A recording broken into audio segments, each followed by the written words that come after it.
뉴스픽으로 바로 들어가겠습니다. 월요일, 수요일 이 두 분과 함께하겠습니다.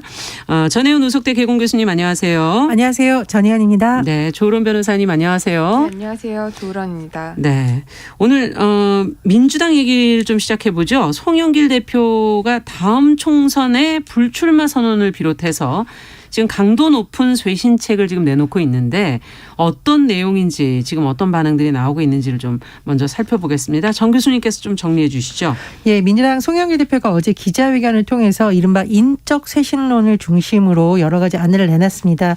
크게 한 5가지 정도로 요약을 할 수 있겠는데요. 첫 번째는 일단 본인부터 총선에 불출마하고 후배들을 위해 길을 열어주겠다는 취지의 발언을 이어갔고요.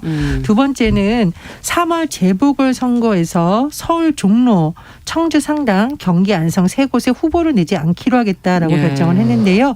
그 이유는 민주당 의원의 기책 사유로 재보궐선거를 하게 됐다라는 겁니다. 조금 더 설명을 드리면 청주 상당, 경기 안성의 경우에는 선거법 위반 등으로 의원직이 상실이 됐는데 다만 서울 종로의 경우에는요. 법적인 문제가 있었던 것은 아니고요. 이낙연 전 대표가 대선 경선 과정에서 사퇴 의사를 밝힌 곳입니다. 그러네요. 예, 근데 종로가 사실 뭐 정치 1번지다. 그래서 이번 대선에서 종로가 굉장히 관심을 끌고 있는데 뭐 후보도 막 언급이 되고 있는 것 같긴 그렇습니다. 하던데요. 그런데 송 대표가 물론 이것이 아픈 결정이지만 책임 정당으로 한 단계 성장하는 계기가 될 것이라고 하면서 어쨌건 종로에도 공천을 하지 않겠다. 후보를 내지 않겠다. 이렇게 밝혔고요. 예. 자, 세 번째 안으로는 같은 지역에서 4선 연임을 금지하겠다라는 거고요. 네 번째는 이상직, 윤미향, 박덕흠 의원의 제명을 서두르겠다라는 내용이고 다섯 번째 6월 지방선거가 대선 이후에 바로 있습니다. 그때 그렇죠. 청년들을 대거 공천하겠다라는 입장인데요. 돌아보면 민주당은 최근 인적쇄신론이 좀 불거지기 시작을 한 것이 김종민 의원이 이른바 586 세대 용퇴론을 지난 23일 제기한 바 있습니다. 용퇴라는 것은 이제 알아서 물러나라. 스스로 물러난다 이런 건데 586 세대란 50대 80년대 학번 60년대생을 그렇죠. 줄여서 하는 표현이고요. 그리고 이재명 후보의 최측근 그룹 이걸 이제 본인들이 만들었다기보다는 주변에서 7명 정도니까. 아니 몰랐는데 이번에 알게 됐어요. 그러니까 전현직 예. 의원들인데 7인회라고 불려요. 그런데 이 7인회에서 우리는 만약에 이재명 정부가 탄생해도 일체 임명직을 맡지 않겠다라는 또 선언을 하기도 했습니다. 이런 것이 맞물려서 인적 쇄신론이 어느 정도 정치권에 파급력이 있을지 관심이 모으고 있는데 일단 송영길 대표도 이른바 86세대 맏형이라고 불리기 있기 때문에 이런 움직임이 영향이 있을 것이라는 분석도 있고 반면 국민의힘의 반응을 살펴보면은요. 이 선거용 궁여지책인데 진정성이 있겠느냐라는 비판적인 의견도 나오고 있고 그런 상황입니다. 이런 가운데 이재명 민주당 대선 후보가 오늘 기자회견을 열고 다시 한번 정치혁신을 강조했는데요. 이른바 여의도 기득권 정치 카르텔 이렇게 비판하면서 민주당부터 변하겠다라는 취지의 주장을 했고요. 불공정, 불평등, 기득권을 타파하고 세대 교체를 이루겠다라고 강조했고 만약에 이재명 정부가 탄생할 경우에는 국민대가 통합정부를 만들고 30대, 40대 장관을 적극 등용하겠다고 밝혔습니다. 더불어서 이번 대선이 이제 비호감 대선이라고 많이 하잖아요. 이에 대해서 이재명 후보는 역대급 비호감 대선 국민께 고개 숙여 사과한다면서 일체 네거티브를 하지 않겠다. 야당도 동참해달라고 언급했습니다. 네. 자, 이런 쇄신 노력을 지지율의 어떤 정체 상황을 타개하기 위한 것 아니냐는 게 지금 이제 언론들의 분석인데요. 이에 대한 반응은 또 엇갈리고 있는 것 같고요. 과연 이게 대선 표심에 긍정적인 효과를 줄 것인가 이게 이제 관건 아니겠습니까? 두 분께서는 어떻게 보시는지 조 변호사님께서는 어떻게 보십니까? 일단 지금 40여일 정도 대선이 남은 상황인데요. 이 상황에서 이제 민주당이 할 수 있는 건 지금 다 하고 있다. 이렇게 판단이 됩니다. 일단 인적 쇄신 관련해서는 기존의 민주당의 그 내로남불 행태에 대한 자기 성찰적 반성의 입장에서 나온 것 같고 또 요즘 세대 교체 여론이 늘어나니까 그 부분을 관련을 해서 이런 결단을 내린 게 아닌가 싶어요.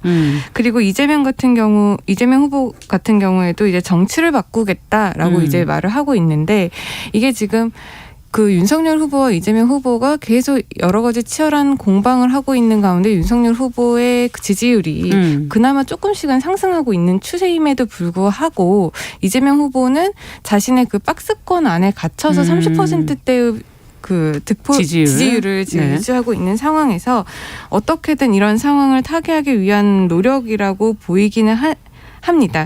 이제 정권 교체 여론이 뭐 50%에 가까이 계속 이게 유지가 되고 있으니까 정권 교체가 아니라 정치 교체를 하겠다라는 식으로 이제 언론을 프레임을 바꾸겠다. 프레임을 바꾸고 있는 것 같은데요. 그런 부분은 참 기존에 여러 가지 비판이 있었던 정치를 바꾸겠다는 측면에서는 굉장히 긍정적인 평가를 할 수가 있는데 과연 이게 그 대선이 얼마 남지 않은 그런 공박한 상황에서 하는 말인지 아니면 이게 실제로 지켜질지 여부는 국민들이 계속 지켜봐야 할 것 같고요. 근데 다만 이렇게까지 큰 결단을 내리고서 다음에 이런 것들을 다 말을 바꿔서 뭐 총선에 다시 출마를 한다거나 세대 교체를 잘 하지 않는다거나 이런 부분에 대해서 만약 말을 바꾸게 된다면 국민들이 그거를 용납하지 않을 것 같거든요. 그렇기 때문에 이 상황이 어떻게 진행되는지는 조금 지켜봐야 한다. 근데 시기적으로 늦긴 했지만 이런 결단을 내린 건 굉장히 긍정적으로 평가를 할 수 있겠다. 이렇게 생각이 됩니다. 재보궐선거 같은 경우는 예전에도 한번 경험이 있기 때문에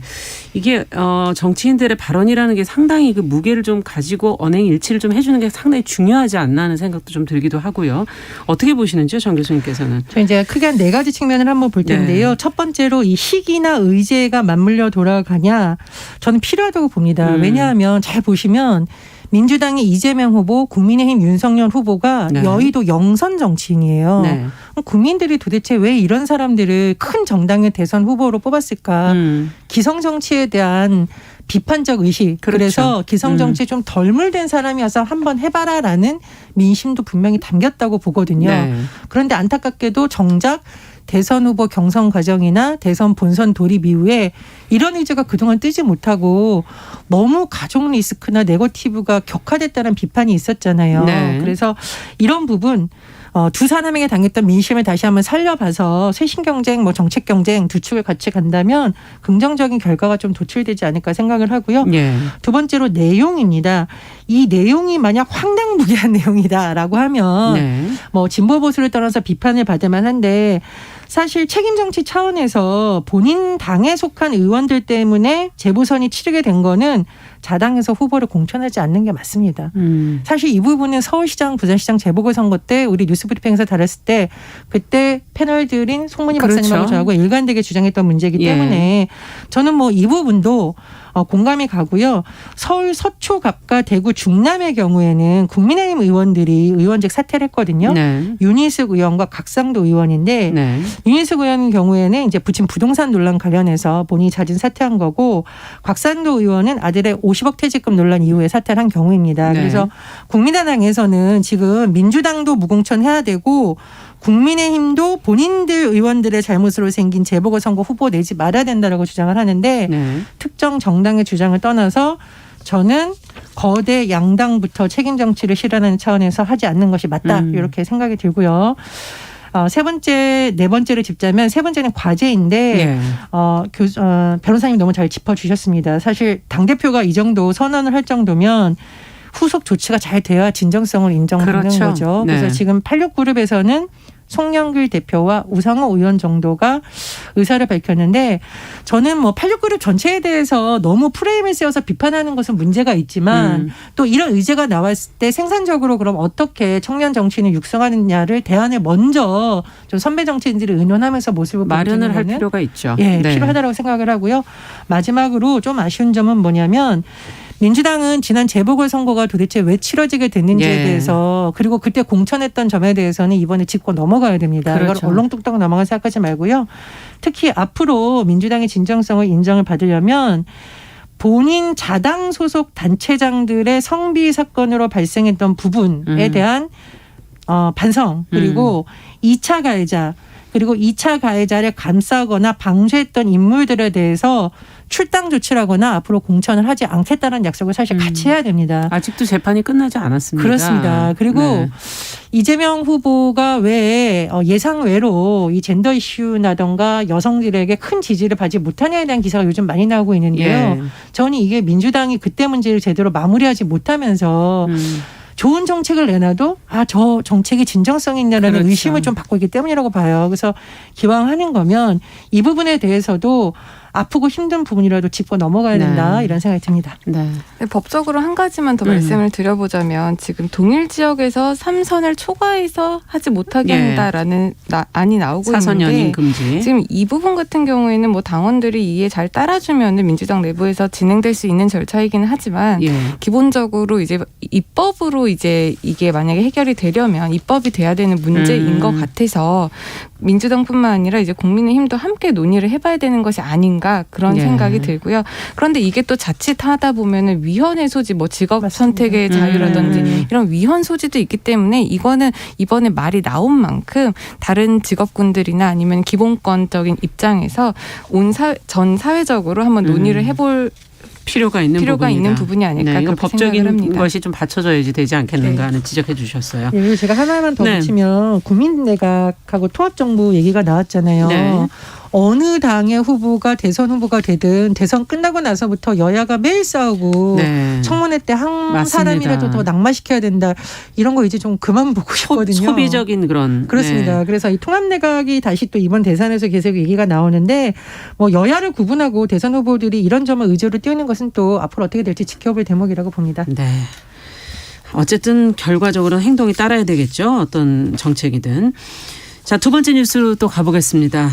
여성가족부가 이제 어제 앞서 말씀드린 것처럼 2021년 지자체 양성평등 조직문화 진단 결과를 발표를 했는데 내용을 좀 저희가 같이 한번 들여다보겠습니다. 네. 조 변호사님께서 좀 설명해 주시죠. 네, 여성가족부에서 이제 2021년 9월부터 12월까지요. 20개 기관을 대상으로 지방자치단체 20개 기관을 대상으로 조사를 했습니다. 네. 총 93명을 대상으로 조사를 했는데 양성평등 조직문화에 대해서 어떻게 생각하는지 이런 것들을 이제 설문조사식으로 조사를 했습니다. 그 조직문화를 진단한 결과가 일단 첫 번째로 기관의 노력, 그러니까 인사라든지 직무 배치라든지 일, 뭐 생활균형, 성희롱 예방 이런 전반적인 측면에서 예. 조직의 양성평등 수준이 3년 전에 비해서는 이제 개선이 된 것으로 개선이 이제 됐다. 인식이 되었습니다. 네. 그리고 인사 권한 관리 부분에 있어서 여성 관리자 비율이 얼마인지 이 부분이 조사가 되었었는데 네. 광역 같은 경우에는 22%, 기초 같은 경우에는 24.4%이고 이걸 이제 성비를 보정할 경우로 다시 한번 산정을 해봤더니 그러니까 전체 남녀 비율이 같다라고 봤을 때 네. 여성 관리자의 비율이 과연 얼마인가를 봤더니 광역이 29.1%, 기초가 이제 27.8%로 나타났습니다. 네. 그런데 이제 승진 관련해서 승진 같은 인사에서 성별의 공정성에 대해서 사람들이 어떻게 인식을 하고 네. 있는가 이 부분을 좀 봤더니 남성 같은 경우에는 3.63점, 그러니까 5점 만점에 3.63점이고 여성 같은 경우에는 2.96점이 나왔고요.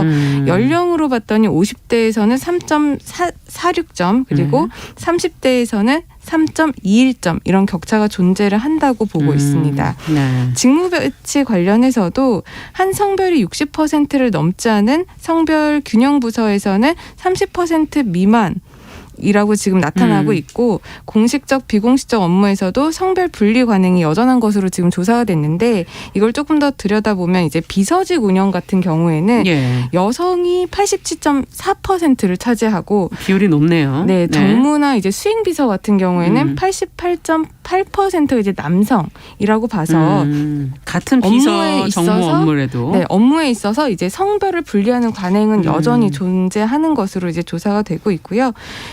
일과 생활 균형 관련 분야에서는 네. 이제 경력 중단이 발생하는 육아휴직 활용률이 남성에 비해서 이제 여성이 높은 것으로 이제 나타났는데 나중에 이게 승진에 지장이 있을 것인가 이런 인식도 조사를 해봤는데 예, 예. 남성은 이제 3.37%, 여성이 2.97%. 해서 여성이 이 부분과 관련해서 좀 더 부정적인 인식을 갖고 있다라고 조사가 되었고요. 성희롱 발생 시 이제 피해자 보호에 대한 신뢰도를 이제 기초단체 같은 경우에는 2.7%, 여성 같은 경우에는 2.38, 20대에서는 2.41로 이제 이 관련 예, 부분들이 굉장히 낮게 나타나 있어서 이 부분에 대한 문제는 아직 여전히 존재하고 있다. 그리고 부서 배치 관련해서도 남성 선호 경향의 존재를 한 것으로 지금 나타나고 있어요. 근데 이번 조직문화 진단을 해봤더니 전반적으로는 3년 전보다 양성평등 수준이 높아지긴 했지만 여러 가지 부분에서의 아직도 불평등한 부분은 남아있다라고 조사되었습니다. 자, 정 교수님께서 끝으로 좀 정리를 한번 해주시죠. 예, 저는 다 중요한데요. 부서 직무 배치 시 성별 분리는 아마 많은 공무원분들이 좀 공감할 수 있는 부분이 아닐까 싶습니다. 기획, 예산, 인사, 감사가 보통 주요 부서라고 하는데 거의 여성들 비율이 굉장히 적어요. 제가 현장에서 봐도. 모 군에 갔는데요.